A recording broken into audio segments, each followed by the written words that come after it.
বড়থিনী একাদশীর দিনের ছোট্ট একটি ব্লগ শেয়ার করছি, আশা করি আপনাদের ভালো লাগবে।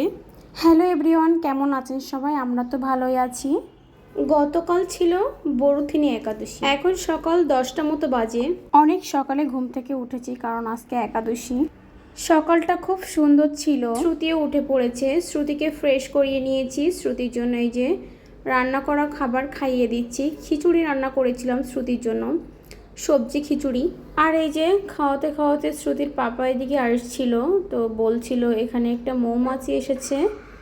তো শ্রুতিকে এই যে মৌমাছি দেখাচ্ছিলাম আর খাওয়াচ্ছিলাম। আর শ্রুতিকে খাওয়ানোর আগে আমি আসলে ঠাকুর পূজা কমপ্লিট করে নিয়েছি।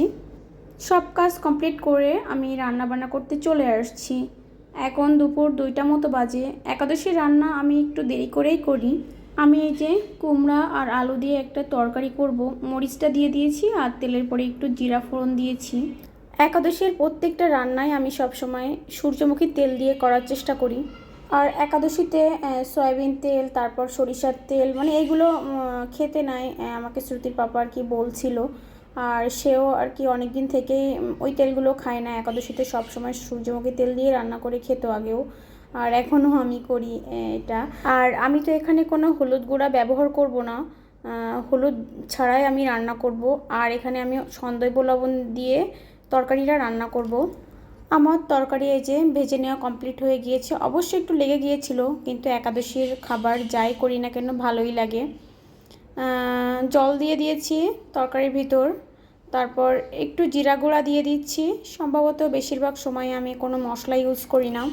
আমি কড়াইতে একটু জিরা ভেজে নিয়ে নিরামিষ পাত্রে গুঁড়া করে নিয়েছি।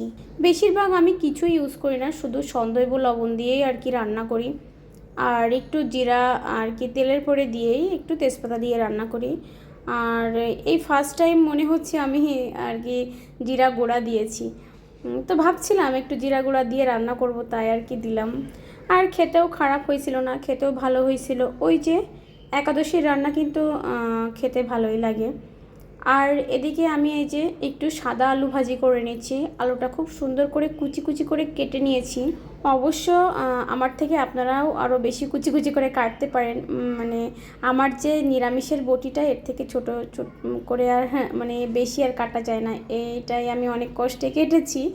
তো যাই হোক, আলুটা ভাজি হয়ে গিয়েছে। আর এটা হচ্ছে অনেক পরে রাত্রের দিকে আমি একটু সাবু রান্না করে নিয়েছি।